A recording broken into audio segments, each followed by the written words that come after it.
సంవత్సరాల తరబడి ఎన్ని మందులు వాడినా మీ మోకాల నొప్పులు తగ్గట్లేదా? ప్రాణ పెయిన్ క్లినిక్ లో అత్యాధునిక చికిత్స.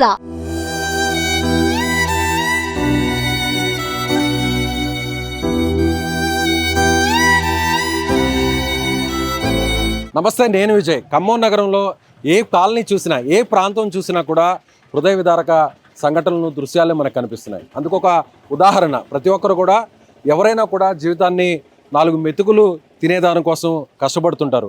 అందరూ కూడా నిత్యావసర వస్తువుల్ని, బియ్యాన్ని దాచుకుంటుంటారు. కానీ ఈ ప్రకృతి ప్రళయం వల్ల, ఒక్కసారిగా మున్నేరు వాగు ఉధృతి వల్ల, వరద రావడం వల్ల ఇంటి ముందు అప్పటి వరకు ఆ బియ్యం డ్రమ్ములో దాచిపెట్టుకున్నటువంటి బియ్యం ఈ విధంగా నేలపాలైందంటే, ఇలా ప్రతి వస్తువు కూడా ఏది మిగలలేదు. ప్రతి కట్టుకున్న బట్టలు తప్ప ఏది మిగలలేదు. ఇక్కడ చూడొచ్చు, టీవీలు పోయాయి, ఫ్రిడ్జ్లు పోయాయి, ప్రతి వస్తువులు కూడా పోయాయి. వీరితో మాట్లాడదాం. ఏంటమ్మా, ఏమేమి డ్యామేజ్? ఏంటి? బియ్యం, టీవీ, పక్క బట్టలు, మా పరుపు, మంచం అన్ని ఖరాబ్ అయినాయి సార్. తీసుకొని మేము వస్తనే ఉన్నా, వరద వస్తనే ఉంది, సదరైతే కాకోకుండా అయింది. నీళ్ళు మొక్క వాసన, ఈ బియ్యం ఏంది మేము బతకం నాయన. పాస్ పని చేసుకునేటోళ్ళం మేము. బియ్యం అన్ని ఆగమైపోయినాయి. మొగ దిక్కు లేదు, నేను పాస్ పని చేసుకొని బతుకుతాను ఆయన. ఎన్ని రోజులకు సరిపడా ఈ బియ్యాన్ని దాచిపెట్టుకున్నారు? ఇక 2 నెలలు 3 నెలలు వస్తాయని నేను కొనుక్కొని దాచిపెట్టుకున్న. పల్లెటూరు నుంచి తెచ్చుకొని తక్కువ వస్తాను అనుకుంటే తెచ్చుకొని అవి పోసుకున్న బియ్యం ఇంట్లో ఉన్నాయి. ఇంకా బత్తాలు రాక, మొగోళ్ళు లేక కొన్ని తీసుకొచ్చి యువతలు పోసిన, కొన్ని ఇంట్లో ఉన్నాయి. ఇంకా ఇళ్ళల్లో పని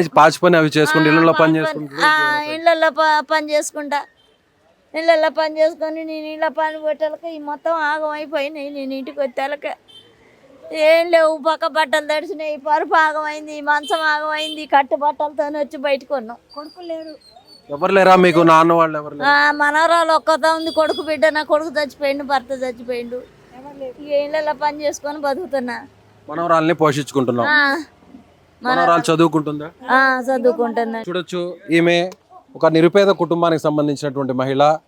దాదాపు 2 నెలలకు సరిపడా బియ్యం తక్కువ ధరకు వస్తున్నాయని బయట గ్రామాల నుంచి తీసుకొచ్చి ఇలా భద్రపరుచుకునింది. కానీ ఒక్కసారిగా వరద రావడంతో ఇంట్లో ఉన్న ప్రతి వస్తువు కోల్పోయింది. ముఖ్యంగా వీరి భర్త చనిపోయారు, కుమారుడు కూడా చనిపోయాడు. కాబట్టి ఇప్పుడు ఒకే ఒక పాప మనవరాల్ని చదివించుకుంటూ ఆమె జీవనం కొనసాగిస్తుంది. కానీ ఇప్పుడు రోడ్డును పడ్డాం, ఇలాంటి సిచ్యువేషన్ వస్తుందని ఎక్స్పెక్ట్ చేయలేదు అని అంటున్నారు. ఇది కాలేదు, మాకు మొగ దిక్కు లేరు, ఎవరు బయటకు తీసుకురావడానికి. ఆ చిన్న పిల్ల అయింది, నేను ఏమి చదవలేకపోయాను. ఏమి వస్తువులు మీ ఇంట్లో? ఏ వస్తువులు డ్యామేజ్? టీవీ ఖరాబ్ అయింది, ఫ్రిడ్జ్ ఖరాబ్ అయింది, బట్టలు ఉతికే వాషింగ్ మిషన్ ఖరాబ్ అయింది, అన్నీ అయినాయి సార్. మళ్ళీ మీరు కుదుట పడాలి అంటే, మళ్ళీ మామూలు స్థితికి రావాలంటే ఎన్ని రోజులు సమయం పట్టే అవకాశం? దాన్ని ఒకసారి ఆలోచిస్తుంటే ఏమనిపిస్తుంది? ఏం చేస్తాం, మేమేం చేసుకుంటాం. 10 సంవత్సరాలు అయినా కూడా కోలుకోలేమండి. చూడండి, అసలుకి లోనకి వచ్చి దాచిపెట్టిన పైసలు 10 సంవత్సరాలు కష్టపడ్డా మాకు ఇవన్నీ రావు. ఇలా మీ వస్తువులన్నీ కొనుక్కోవడానికి, ఇలా దాచిపెట్టుకోవడానికి ఎన్ని సంవత్సరాలు కష్టపడ్డారు? ఎన్నేళ్లు పట్టింది? ఆయన చచ్చిపోయి 24 సంవత్సరాలు. ఆయన 24 సంవత్సరాల నుంచి దాచిపెట్టుకుని అదొకటి కొనుక్కుంటుంటే ఈ వానదేవుడు ఈ వరద వచ్చి మమ్మల్ని ఈ రకంగా చేసిన. ఆయన ఏం చెయ్యం. ఎన్ని రోజులు తిన్నావు, ఏం చేసుకున్నావు? కెంటాల బియ్యం కొనుక్కొచ్చుకొని నేను దాచుకోవడానికి ఎడబెట్టుకున్నాం. మొగ దిక్కు లేరు మాకు తీసుకొచ్చి బయట పెట్టడానికి.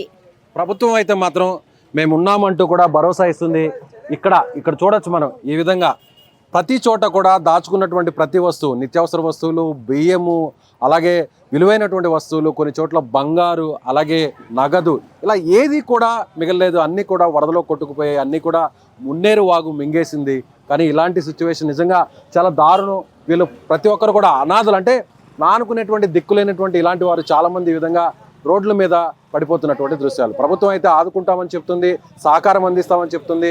తిరిగి ప్రభుత్వం ఎంత సహకారం వచ్చినా, ఎంత భరోసా ఇచ్చినా కూడా తిరిగి వారి జీవితాలు నార్మల్గా రావాలంటే కొంత సమయం పట్టేటువంటి అవకాశం ఉంది. సో అందరూ కూడా స్పందించండి, దాతలు ముందుకు రండి, ప్రభుత్వానికి అండగా నిల్చండి. ప్రభుత్వంతో పాటు ఇలాంటి బాధితులకు మీ చేతనంత సాయం చేయండి.